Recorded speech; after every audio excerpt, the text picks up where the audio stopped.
sad for me to come here under these circumstances. I mentioned to the family that I would have liked to come under better circumstances, happier circumstances.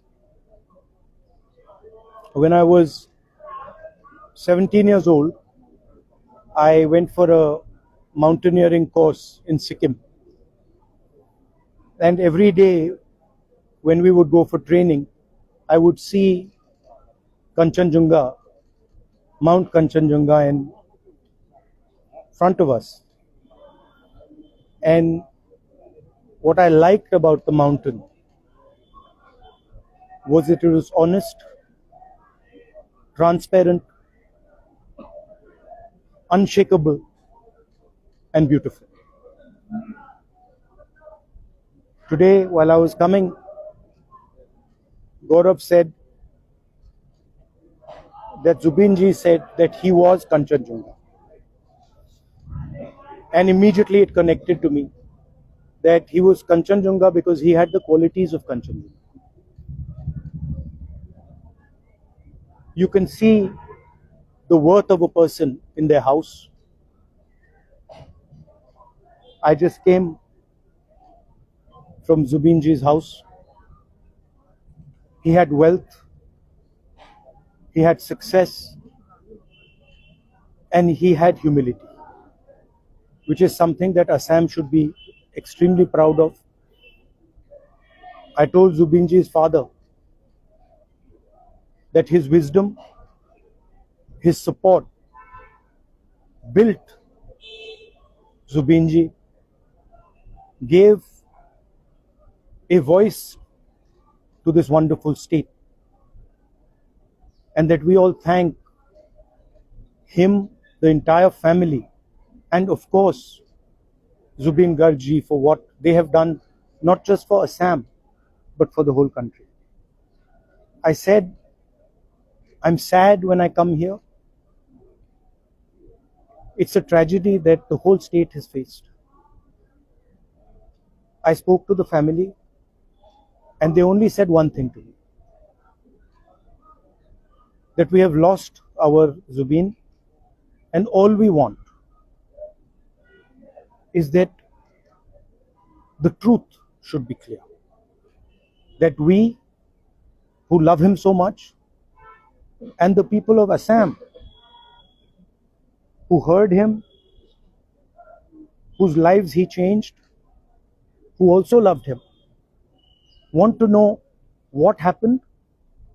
And they want to know what happened because they want closure. And I think it is the duty of the government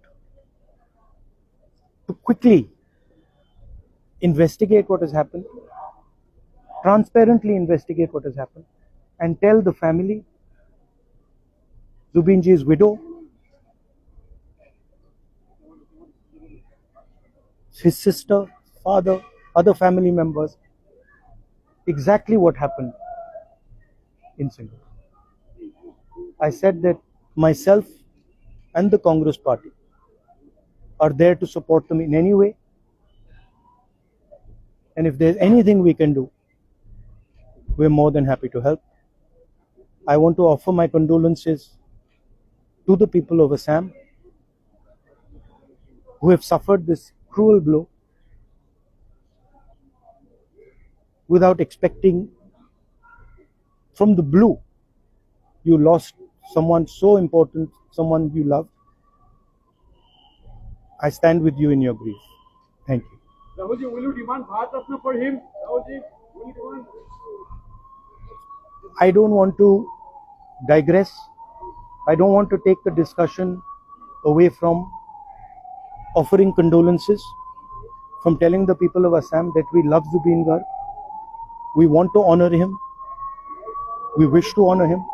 But first, we want transparency and justice. What happened in Singapore? Everybody in Assam should know it. And the sooner it happens, the better it is. Thank you very much. Thank you. আজিতো আন্দোলন শেষ হৈ যাব যদি হিমন্ত বিশ্ব শৰ্মাই পদত্যাগ কৰি দিয়ে 50% আন্দোলন আজিয়ে শেষ হৈ যাব আৰু যদি গৌৰৱ গগৈক মুখ্যমন্ত্ৰী পাতি দিয়ে বাকী 50% আন্দোলনো শেষ হৈ যাব। এই আন্দোলনটোৰ উদ্দেশ্য জুবিনক ন্যায় দিয়া নহয়। এই আন্দোলনটোৰ উদ্দেশ্য হৈছে যে 4.5 বছৰ একো সুযোগ পোৱা নাছিলোঁ, আজি এটা সুযোগ পাইছোঁতো আমি সুযোগটো ব্যৱহাৰ কৰিব লাগে। সেইকাৰণে বিজেপিয়ে প্ৰকৃত অনুৰাগীসকলক লৈ জুবিন যাতে মৃত্যুৰ পিছতো শ বছৰ জীয়াই থাকিব পাৰে, সমাধি ক্ষেত্ৰ নিৰ্মাণ বা জুবিন ক্ষেত্ৰ নিৰ্মাণ, কালি কমিটিৰ বৈঠক হৈ গ'ল। জুবিন আমিও জুবিন ক্ষেত্ৰই কৰি দিম, কোনো কথা নাই। গতিকে এই স্থায়ী কামবিলাক কোনে হাতত লৈছে? ইয়াতে এজনে গ্ৰেপ্তাৰ হৈছে ঘটনাত, তেওঁক সুধিছে তই গান শুনিছিলি নেকি? বোলে মই গান টান শুনা নাই। আপোনালোকে ভিডিঅ'ত দেখা পাইছে। আৰু মানুহজনে সিদিনাখন তেওঁ সন্মুখত থাকিলে, পিছত ক'লে যে ন্যায় দিব লাগে। তেতিয়া পুলিচে সুধিলে কি ন্যায় দিব লাগে? বোলে চবেই ন্যায় দিব লাগে কাৰণে ময়ো ন্যায় দিব লাগে বুলি কৈছে। বোলে তই জুবিনৰ গান কেতিয়াবা শুনিছিলি নেকি? বোলে শুনা নাই। সেইকাৰণে মৃত্যুৰ পিছত হোৱা অনুৰাগীসকল আৰু মৃত্যুৰ আগতে থকা অনুৰাগীসকল, এইটোৱে হৈছে আটাইতকৈ ডাঙৰ পাৰ্থক্য। আমি কৰিব লাগিব, আমি এটা কৰিব এইটো কাৰণে লাগে যে জীৱিত কালত জুবিনৰ অনুৰাগীসকল বেলেগ আছিল। তেওঁৰ পৰলোক প্ৰাপ্তিৰ পিছত এনেকুৱা এচাম জুবিন অনুৰাগীৰ সৃষ্টি হৈছে যিসকলে জীৱনকালত জুবিন গাৰ্গক পদে পদে সমালোচনা কৰিছে। গতিকে এতিয়া সময় হৈছে জুবিনৰ প্ৰকৃত অনুৰাগীসকল ৰাজপথত ওলাই আহে। কাৰণ যিসকল জুবিনৰ অনুৰাগীৰ নামত ওলাই আছে তেওঁলোকে ৰাজীৱ শদিয়াৰ মৃত্যুৰ পিছত জুবিনক কেনেকুৱা বাক্যবান ব্যৱহাৰ কৰিছিল আপোনালোকে এবাৰ চাব। ভূপেন হাজৰিকাৰ মৃত্যুৰ পিছত জুবিনক কেনেকৈ সমালোচনা কৰিছিল তাক আপোনালোকে চাব। যোৱা এমাহ ধৰি জুবিনক জীৱনকালত ভাল পোৱাসকল পিছ পৰি থাকিল।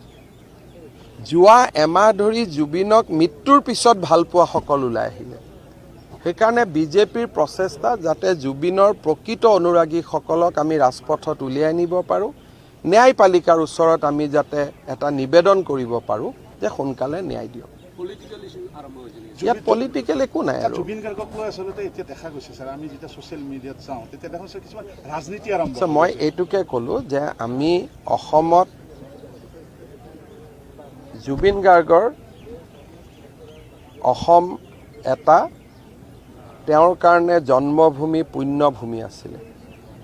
এই অসমখনত শান্তিৰ পৰিৱেশ ৰক্ষা কৰাটো জুবিনে জীৱনকালত বিচাৰিছিলে। আৰু মৃত্যুৰ পিছত জুবিনৰ প্ৰতি ডাঙৰ শ্ৰদ্ধা হ'ব যদি আমি অসমখনক শান্তিৰ পৰিৱেশত ৰাখি আমি অসমখনক উন্নয়নৰ পথত আগুৱাই লৈ যাব পাৰোঁ। তাতকৈ জুবিনৰ প্ৰতি ডাঙৰ শ্ৰদ্ধা একো হ'ব নোৱাৰে। ডেকা ল'ৰা ছোৱালীয়ে চাকৰি পাওক, কৰ্মসংস্থাপন পাওক, জুবিনৰ অনুৰাগীসকলে জীয়াই থকাৰ সাহস পাওক, আৰু যিখন অসম জুবিনে মোৰ অসম বুলি কৈছিল সেইখন অসমক যাতে আমি ধৰি ৰাখিব পাৰোঁ। বাকী ৰাজনীতিটো ইলেকশ্যন আহিলে ৰাজনীতি হ'ব, যোনে যি ৰাজনীতি কৰে কৰি থাকিব। কিন্তু আমাৰ লক্ষ্য হ'ল যে জুবিনক লৈ জুবিনে আধৰুৱা যি কাম এৰি থৈ গ'ল তাক সম্পূৰ্ণ কৰা, এইটো হ'ল আমাৰ কাম। সেইটো কাৰণে আমি প্ৰত্যেক সমষ্টিত একোখনকৈ মিউজিক স্কুল, মিউজিক কলেজ কৰিব খুজিছোঁ, জুবিনৰ প্ৰতিমূৰ্তি কৰিব খুজিছোঁ। বিজেপিৰ প্ৰত্যেকজন সদস্যই পৰিৱেশ দৃষ্টিকোণৰ পৰা নিজৰ ঘৰত একোডালকৈ নাহৰ গছ ৰোপণ কৰিব খুজিছে, যাতে জুবিনক প্ৰত্যেকে নিজৰ ঘৰত ৰাখিব পাৰে নাহৰ গছডালৰ মাজেৰে। আমি পজিটিভলি চিন্তা কৰিছোঁ। আমাৰ গোটেই চিন্তাটো হ'ল ইতিবাচক, যে আমি পজিটিভলি লৈ যাম। আৰু বহুতবিলাক জুবিনৰ কথাৰ পৰা, জীৱনৰ পৰা বহুত শিকিব পাৰি। জুবিনে কৈছিল শ্ব' মাষ্ট গ' অন, অৰ্থাৎ অসমখন আগুৱাই থাকিব লাগিব, ৰখি যাব নোৱাৰে। আমি জুবিনে যিবোৰ কৈ গৈছিল তাকে আমি ৰূপায়ণ কৰাৰ চেষ্টা কৰি আছোঁ। সেইকাৰণে জুবিনৰ প্ৰকৃত অনুৰাগীসকল এবাৰ ৰাস্তাত ওলাই অহাৰ প্ৰয়োজন আছে।